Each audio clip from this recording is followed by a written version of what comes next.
Today we're just gonna go ahead and make my regular sourdough loaf.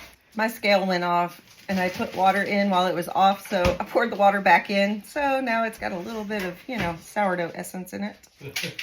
I need 350 grams of water. Go ahead and mix this up. 4 grams of salt.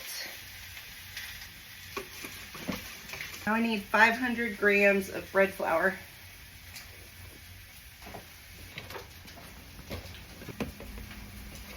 This is a Danish dough hook.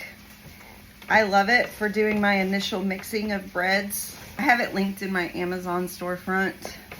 So you just get like a shaggy dough like that, and that's it. That's really all the mixing you're going to do with this recipe.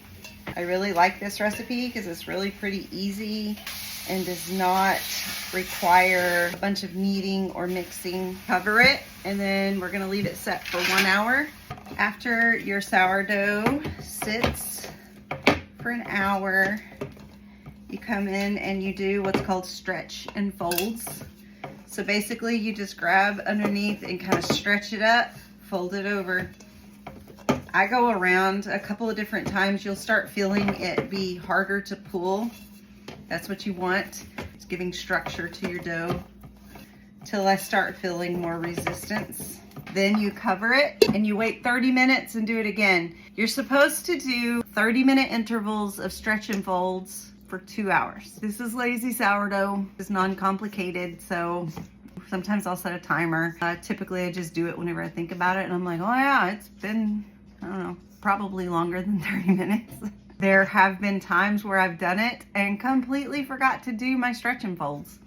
And it just sits here on the counter, and then I'll stretch and fold it, stick it in the fridge overnight, pull it out, form it, and it makes a beautiful loaf. You know, like I said, simple, uncomplicated. We're gonna try to remember to do our 4 stretch and folds before our bulk ferments. Second stretch and fold. This takes the place of kneading. That's what I like about this, is it's pretty simple. We've done all of our stretch and folds, so now it's just gonna sit and do its fermenting thing.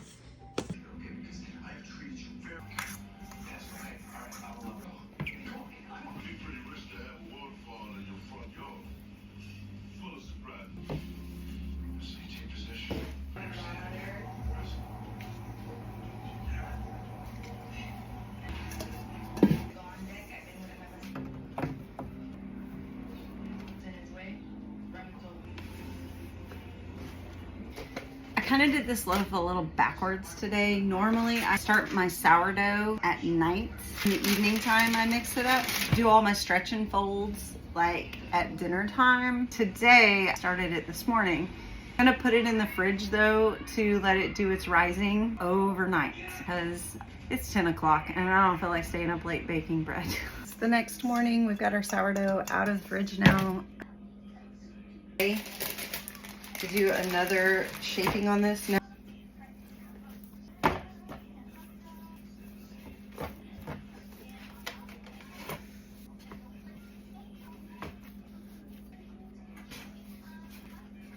Really ever do it in this order.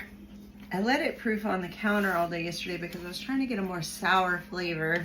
Typically my sourdough is pretty mild because of the way that I proof it in the refrigerator. Now it needs to rise some, then I'll preheat the oven. Our oven is preheated to 450 degrees. Set this over in my preheated Dutch oven. Get her in the oven. It's been baking for 30 minutes and now we're gonna take the lid off and let it finish browning up. Wait for another 10. Done. Look how beautiful she is. We're gonna cut our sourdough loaf open now. I know, it's not your favorite, Christine. Are you cooking my favorite? Got a container full of your favorite bread over there. Yeah. Not too bad. That looks like a door. Looks like a door. Yeah. Oh, it's really pretty soft how it compares to the regular process that I use. But we need some butter. Red. It did form a really good sourdough flavor this time. I think we did a good job that time, guys. Cheers.